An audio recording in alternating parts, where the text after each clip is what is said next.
really believed at the time that the only reason I was here was because of the music. Tony Sikoria could never have imagined an absolute compulsion to play classical piano. If I tried to ignore it, it would play in my head when I was at work or when I was trying to do something else. Sikoria's seemingly strange odyssey begins unexpectedly in the summer of 1994. Without warning, he's struck by lightning while near a payphone attached to a building. Actually, it hit me right in the corner of the mouth. I had a small burn on the corner of my mouth and on the inside of my left ankle where it came out. Sikoria remembers moving backwards, then forwards, and then seeing himself on the ground. I was absolutely shocked. And I remember thinking, oh shit, I'm dead. You're dead. Yeah, yeah.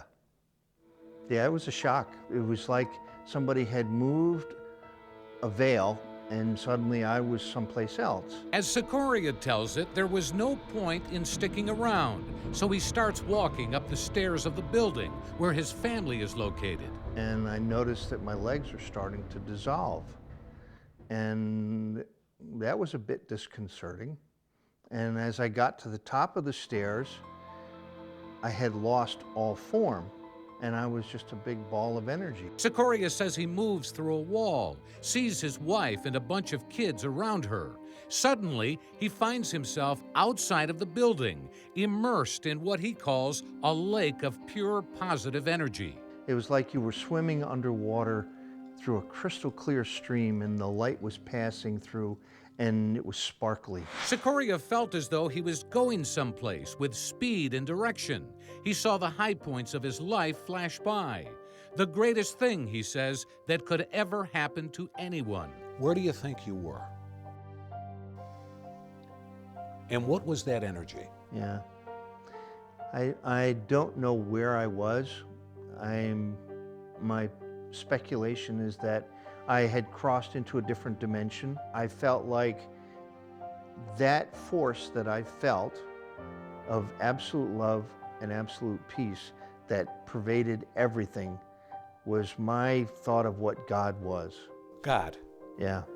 But it would not last. Sikoria says as fast as the snap of a finger, he was back in his body feeling intense pain. I remember being pissed. I was, in my head, I'm calling out to anybody who'll listen, please don't make me go back. Sikoria says it took several minutes before he woke up. He remembers lying there, wanting to thank the person who saved him by performing CPR. I looked at her and I said, it's okay, I'm a doctor. And she laughed and said, you weren't a minute ago. You see, it's Dr. Tony Sikoria, a well-known and respected orthopedic surgeon who lives in Oneonta, about a 4-hour drive east of Buffalo.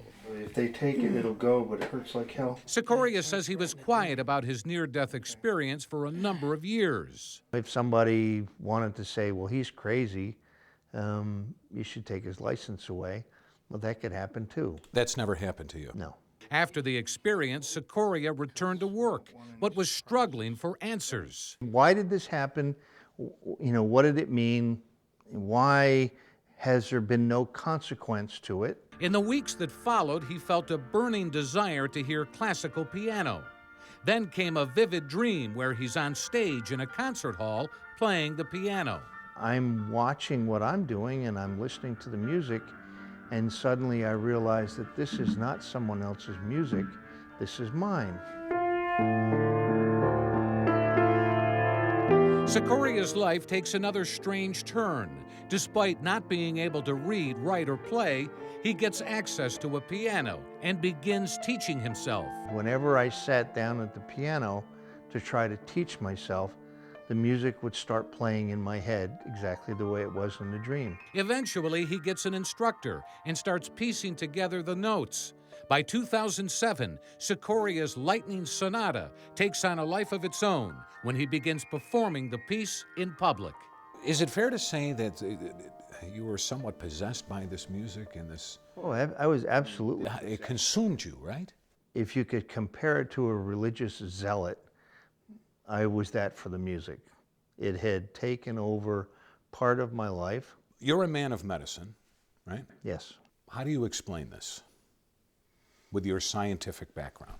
That has been a struggle for me because, I'm in medicine. I also have a PhD in physiology and cellular biophysics. So I've been on the hard line of research for many years. And all of a sudden something happens that turns what I knew upside down.